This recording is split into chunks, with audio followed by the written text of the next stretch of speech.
Hello students, कैसे हैं आप लोग। मैं अनिल सिंह यादव, जूलॉजी लेक्चरर आकाश कोटा। तो बच्चों, आज मैं क्या चीज़ आपके सामने लेके आया हूँ। आज बड़ा इंपॉर्टेंट टॉपिक पे मैं डिस्कस करूँगा। वो है क्या, जैसे आप देख रहे हैं दिवाली आ गई। अब दिवाली ऑलमोस्ट आने को है। उसके तुरंत बाद और नीट तक कोई लंबी वेकेशंस नहीं है और आपको अपने सिलेक्शन का इंश्योर करना है। तो जाहिर सी बात है, वहाँ पे कहीं ना कहीं आपको बहुत ज़्यादा रिक्वायरमेंट होगी कि आखिर इन चीज़ों को टैकल कैसे करें। तो सब्जेक्ट टू सब्जेक्ट हम लोग एनालिसिस करके देंगे। जैसे मैं आज जूलॉजी के एनालिसिस के लिए आया हूँ, तो यहाँ पे हम लोग बात करेंगे किस चीज़ की, जो सबसे फंडामेंटल चीज़ है आपके सिलेक्शन के लिए सबसे ज़्यादा इंपॉर्टेंट क्या है। या यूँ कहिए कि आपने नीट को देना क्यों सोचा या डॉक्टर बनने की क्यों सोची। तो उसके पीछे आपके दिमाग में एक प्लानिंग, वो जो प्लानिंग है वो आपके फ्रंटल लोब में हुई। लेकिन उसको अगर हम लोग परफेक्टली एग्जीक्यूट ना कर पाएँ तो रिजल्ट भी नहीं आएगा। तो प्लानिंग तो हो चुकी है, आप लोग तो बायोलॉजी ले चुके हैं और आप नीट में अपीयर होने वाले हैं। तो अब इतने बड़े सिलेबस को कैसे कंपाइल करें और दिवाली से लेके अप टू द नीट जो आपका एग्जाम आएगा तब तक सारी चीज़ें कैसे मैनेज करनी है, वो बड़ा इंपॉर्टेंट टॉपिक है। अच्छा, जो मैं आज लेक्चर देने जा रहा हूँ ये दो लोगों के लिए इंपॉर्टेंट है। अब ये दो कौन कौन है? एक तो वो जिन्होंने सही से तैयारी की है, अभी तक बड़ा परफेक्टली तैयार कर रहे हैं, और दूसरे वो जिनकी किसी कारणवश या बीमारी की वजह से या किसी भी कारण से उनके सिलेबस पीछे रह गए या उनकी तैयारी अभी तक अच्छी हो नहीं पाई है। तो मैं दोनों ही पार्ट पे बात करूंगा। एक पार्ट तो बच्चों वो है कि अगर आपने प्रिपरेशन की है तो इसके थ्रू रिवीजन होगा, और दूसरा पार्ट क्या है, अगर आपने अभी तक कुछ भी नहीं किया है तो भी स्टिल आपके पास कितने मंथ हैं, कैसे कैसे करके उसको मैनेज करेंगे। तो आज हम लोग उस पर बात करने आए हैं। तो देखते हैं बच्चों, जो हम लोग का पूरा जूलॉजी सिलेबस है वो कैसे डिसाइडेड है और कैसे डिफाइंड है। और उसमें अगर मैं अपनी बात करूं, जैसे हम लोग आकाश में पढ़ाते हैं, तो हम लोग को कितना जो ड्यूरेशन है वो अलॉटेड होता है लेक्चर्स को देने के लिए या वीकेंड से आपको उस चीज़ को एक्सप्लेन करने के लिए, समझाने के लिए। तो वन बाई वन मैं आपको एक्सप्लेन करता हूँ। देखिए, इसमें है क्या, नेम ऑफ द चैप्टर अभी 11th क्लास दिख रहा है। अब ये वाला जो आपका एरिया है इसमें है नंबर ऑफ लेक्चर्स, और ये क्या है, number of pages in NCERT। तो इन दो चीजों के थ्रू मैं आपको एक्सप्लेन करूंगा। जैसे आपको दिख क्या रहा है, अगर मैं पहले चैप्टर की बात करूं, स्ट्रक्चरल ऑर्गेनाइजेशन इन एनिमल्स की बात करूं, तो एज ए फैकल्टी मुझको कितने लेक्चर्स अलॉट हैं? मुझे केवल 4 लेक्चर्स अलॉट हैं। ये जो ड्यूरेशन है 4 लेक्चर्स में मुझे कितनी देर पढ़ाना है? अप्रॉक्सीमेटली 7 आवर्स की स्टडी करानी है। उसमें मुझसे ये कंसीडर किया जाता है कि मैं आपको इन डेप्थ एनिमल टिश्यूज की जो भी स्टडी हो करा दूं। दैट इज, अगर एक टीचर 7 घंटे में कराएगा तो बट ऑब्वियस है, जो क्लास का आपको भी पता है, थोड़ी देर हम पढ़ाएंगे, थोड़ी देर आप नोट डाउन करेंगे। तो 7 आवर्स अब हम लोग टेक्निकली मान लेते हैं कि 7 hours are enough for the animal tissue. तो ऐसे ही करके अलग अलग चैप्टर्स के मैंने आपको वो दे रखे हैं डाटा। जैसे बायोमोलिक्यूल हम लोग को 5 लेक्चर अलॉट होते हैं, उसमें टोटल जो एनसीईआरटी के पेजेस हैं वो 18 पेजेस हैं। तो ये डिफरेंट तरीके का डाटा है। अब आपको ये लग रहा होगा कि सर ये डाटा तो आपके लिए है, हम क्या करें? तो बच्चों, ये डाटा अगर मेरे लिए है तो ये आपके लिए भी तो है ही। अगर मैं लेक्चर लेने आ रहा हूँ तो मैं ऑलमोस्ट इतने में पढ़ाता हूँ या इससे ज़्यादा में जाऊँगा। जैसे अगर मैं 11 12 दोनों को कंपाइल कर लूँ, दोनों को लास्ट में देखेंगे तो इसमें आते हैं 76 लेक्चर्स। कितने लेक्चर्स हैं? 76। और अगर ड्यूरेशन को देखेंगे इट इज ऑलमोस्ट 92 आवर्स, 92 या 90 आवर्स के आसपास आएगी। ये मेरे लिए है, ये क्लियर हुआ। लेकिन आपके लिए क्या है और आप उसको कैसे जाके टैकल करने वाले हैं, तो ये जो है पहले मैं एक बार रैपिडली इसको समझा देता हूँ। डाइजेशन एंड एब्जॉर्प्शन, ये चैप्टर न्यू सिलेबस के अकॉर्डिंग कट हो गया है। जो अभी अपना एमसीआई ने जो सिलेबस डिसाइड किया है उसके अकॉर्डिंग ये चैप्टर नहीं है। तो इसको आप बाद में भी कर सकते हैं, जैसे अगर समय बच गया एक बार आप इसको देख लीजिएगा। कहीं ना कहीं दूसरे चैप्टर से रिलेटेड कहीं टॉपिक हो, जैसे हम लोग का केमिकल कंट्रोल एंड कोऑर्डिनेशन है, वहाँ जीआईटी हार्मोन है, बहुत बार जीआईटी हार्मोन वहाँ पे डिस्कस नहीं होते हैं या सर ने यहाँ पे करा रखे हों, तो उसको एक बार देख लीजिएगा। बाकी breathing and exchange of gases 3 lectures 9 pages in NCERT. Body fluids and circulation 3 lectures 11 pages in NCERT. Excretory products and their elimination 3 lectures हम लोग को प्रोवाइडेड हैं, 10 pages in the NCERT. Locomotion and movement 4 lectures हैं and 11 pages are in NCERT. Next, neural control and coordination 6 lectures are allotted and 13 pages are there. Chemical coordination and integration 3 lectures 10 pages in the NCERT. Animal kingdom general account and non chordate, non chordate chordate को separate कर रखा है। तो यहाँ पे total pages दे रखे हैं, यहाँ पे 6 एंड 4 लेक्चर्स मिलते हैं। दैट इज 10 लेक्चर्स में हम लोग एनिमल किंगडम को कंपाइल करते हैं और उसमें 15 pages are in NCERT. Chordate complete हो गया, स्ट्रक्चरल ऑर्गेनाइजेशन। यहाँ पे कॉकरोच की बात चल रही है, दैट इज जो एनिमल स्पेसिफिक करके हम लोग को पढ़ाया गया वो कौन सा था, कॉकरोच। उसके लिए 2 लेक्चर हैं जिसमें 5 पेजेस हैं एनसीईआरटी के।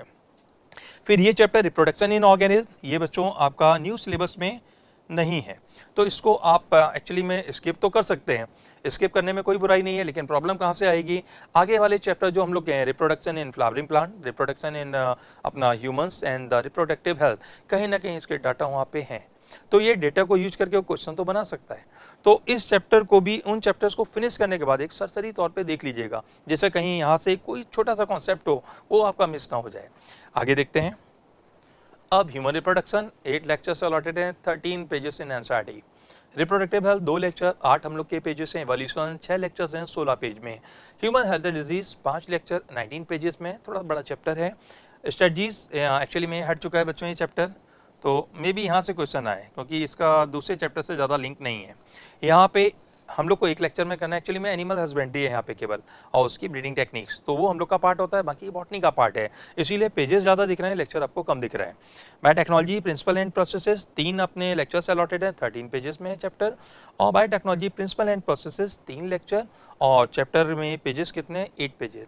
तो अगर इस सबको हम लोग सम करें तो यहाँ पे ये आता है अप्रॉक्सीमेटली, जो ड्यूरेशंस हैं, ड्यूरेशंस ये जो 76 हैं लेक्चर्स हम लोग के, और ड्यूरेशन आती है अप्रॉक्सीमेटली 92 आवर्स टोटल। ये पहला पार्ट कंप्लीट हुआ। अगर इसका सम अप करें जितने भी पेजेस हैं तो ये ऑलमोस्ट हैं, शायद 332 के आसपास पेजेस हैं, एक बार मैं दोबारा कैलकुलेट करा दूंगा। तो ये अब इसके अकॉर्डिंग मैं आपको एक्सप्लेन क्या करने जा रहा हूँ, तो इसके आगे का पार्ट ज़्यादा इंपॉर्टेंट है। अब हम लोग बात करेंगे कि हम लोग पे समय कितना है। तो फर्स्ट ऑफ नवंबर से आपने स्टार्ट किया अप टू द 31 मार्च। कहाँ तक हम लोग लेके चल रहे हैं, नवंबर से मार्च, तो महीने कितने हैं, नवंबर, दिसंबर, जनवरी, फरवरी और मार्च। तो इतने मंथ में वी हैव 152 डेज। अब ये जो 152 दिन निकले, 152 डेज निकले, इसको यूटिलाइज कैसे करना है, हर एक दिन जो हम लोग को करना है, तो यहाँ पे 2-3 टारगेट लेके यहाँ चलने हैं। Per day zoology about 1.5 hour, 1 घंटे 30 मिनट आपको जूलॉजी लेनी है, दैट इज 90 मिनट्स। 90 मिनट्स में करना क्या है, इसको 2 पार्ट में ब्रेक कर लेते हैं। इसको एक पार्ट रखते हैं 60 मिनट का, एक पार्ट रखते हैं 30 मिनट्स का। 60 मिनट में करना क्या है, ये 60 मिनट जो है हम लोग के, पर डे आपको हार्डली 2 से 3 पेज एनसीईआरटी को कंपाइल करना है जूलॉजी का। क्लियर, तो पर डे कितना आया, 2 to 3 पेजेस ऑफ एनसीईआरटी। पहला टारगेट हम लोग का ये था, हर दिन 60 मिनट आपको केवल और केवल कितने पेजेस पढ़ने हैं, 2 से 3। अच्छा, अधिकतर जब मैं बात करता हूँ बच्चों से, मिस्टेक क्या निकल के आती है, उनको लगता है कि एक दिन में पूरा चैप्टर कर दें। अरे एक दिन में यार टीचर नहीं पढ़ा रहे तो आप कैसे कंप्लीट करोगे, तो प्लीज़ उसको थोड़ा सा स्लो डाउन करो। हर दिन का टारगेट आप एक बार उसको समझो, क्योंकि पूरे दिन में 4 सब्जेक्ट लेने, 4 सब्जेक्ट लेने, एक ही के पीछे अगर आप पढ़ जाओगे तो आपका टाइम मैनेज नहीं होगा। जैसे हम लोग लेक्चर लेने आते हैं, हम लोग के जैसे डेली यहाँ पे कोटा में 5 लेक्चर्स होते हैं, 1 आवर ऑफ ईच। अब उस जैसे ही हम लोग की बेल होती है, हम लोग अपना क्लास छोड़ के चले जाते हैं।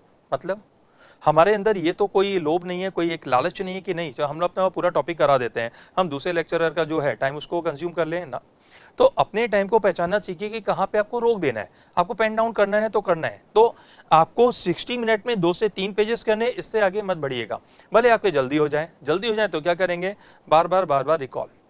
आपको याद होगा, आपने लिम्बिक सिस्टम पढ़ा होगा ब्रेन में लिम्बिक सिस्टम के अंदर जो लोब्स हैं वो क्या शॉर्ट टर्म मेमोरी को लॉन्ग टर्म मेमोरी में कन्वर्ट करेंगे, लेकिन वो एक बार में नहीं होता है कि एक बार आपने पढ़ा और लॉन्ग टर्म मेमोरी बन गई। बार बार रिकॉल करना पड़ेगा, और रिकॉल करने के लिए आपको समय चाहिए। तो ये 60 मिनट में केवल 2 से 3 पेजेस करेंगे और उसको परफेक्टली करेंगे। हर पेज को अंडरलाइन भी करना है, जैसे टीचर्स भी करा देते हैं, मैं भी कराता आता हूँ अपने बैचेस में। लेकिन आपको ये पहचान होनी चाहिए कि अगर इस पर्टिकुलर पैराग्राफ से क्वेश्चन बना तो मुझे कहाँ से क्वेश्चन पूछेगा और मुझे कहाँ पे अटका देगा, किस चीज़ पे फोकस ज़्यादा करना है, तो उसको अंडरलाइन करके रखिएगा। तो ये 60 मिनट हो गए। रिमेनिंग 30 मिनट किसके लिए हैं, for previous day work। अब यहाँ पे 30 मिनट में एक्चुअली में आपने 60 मिनट पहले दे दिए हैं, किसको?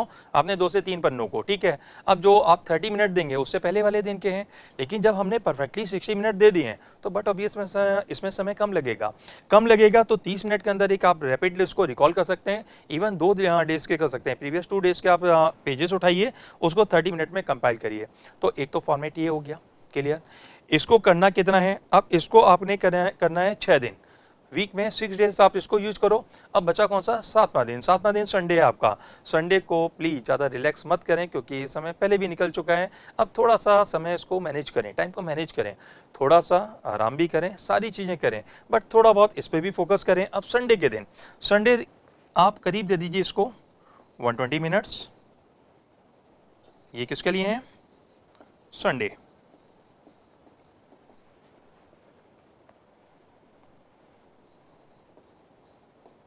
वीकली वर्क रिवीजन, इसमें हम लोग को क्या करना है? जो हम लोगों ने इससे प्रीवियस वीक में किया सारा का सारा एक बार देख लीजिए। तो 6 दिन का काम 7वें दिन को दोबारा कंपाइल करना है। इस तरीके से आप बढ़ेंगे तो आप देखिए ये जो 152 डेज हैं, 152 टू 304 या उससे थोड़े से ज़्यादा हम लोग के पेजेस हैं, वो परफेक्टली कंपाइल हो रहे हैं। किसी दिन 2 पढ़ेंगे, किसी दिन 3 पढ़ेंगे। तो ये एक परफेक्ट स्ट्रेटजी है जिसके अकॉर्डिंग काम करेंगे। हाँ, एक चीज़ और, जो आप चैप्टर प्रिपेयर कर रहे हैं, जब चैप्टर प्रिपेयर हो जाए तो अपने नोट्स अपना मॉड्यूल उठाइए, सारे क्वेश्चंस करके देखिए। बट क्वेश्चंस को थोड़ा कोशिश ये करें after the total compilation of your chapter, तब जाके करें, तो उससे आपको भी बेनिफिट होगा। क्वेश्चन बार बार नहीं ढूंढने पड़ेंगे, सारे क्वेश्चन आपके हो जाएंगे।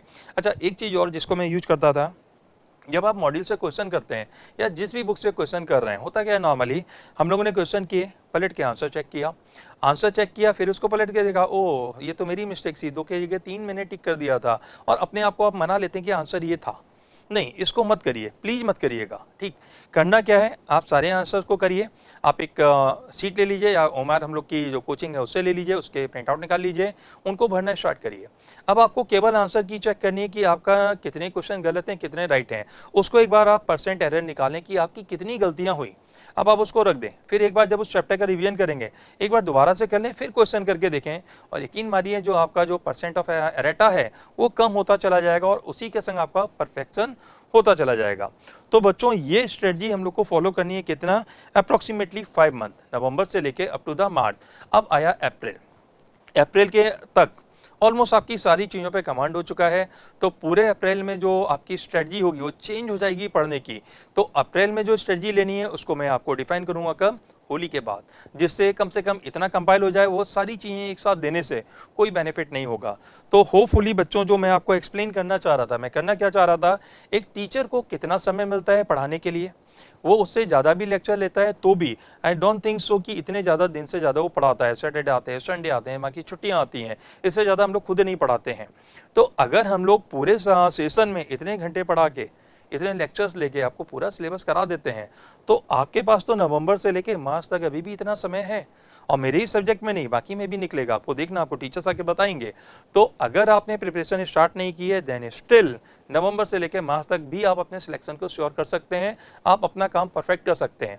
वन थिंग मोर, वो सबसे ज़्यादा इंपॉर्टेंट है। देखिए, मैं एज ए टीचर मैं सिलेक्शन की बात कर रहा हूँ, क्यों? क्योंकि एक है पार्ट है हम लोग का कि अगर हमारे पास स्टूडेंट आता है तो बट ऑब्वियस वो केवल नॉलेज के लिए नहीं आया, वो सिलेक्शन के लिए आया है। तो मैं भी सिलेक्शन की बात कर रहा हूँ, बट यकीन मानिएगा सिलेक्शन है क्या, या वी कैन से कि क्या सारी चीज़ें सिलेक्शन है? नहीं, आपको बहुत ऑनेस्टी के संग अपने एफर्ट करने हैं। आपके 100% एफर्ट ही आपको सब कुछ दिला देंगे। तो याद रखिएगा, एफर्ट 100% और श्योरिटी है कि सक्सेस मिलेगी, जिसमें भी मिले। ठीक है? तो बच्चों, होपफुली कि आपने सेशन को एंजॉय किया होगा, और ऐसे ही बाकी सेशंस के संग मैं आऊँगा। ओके बच्चों, थैंक यू।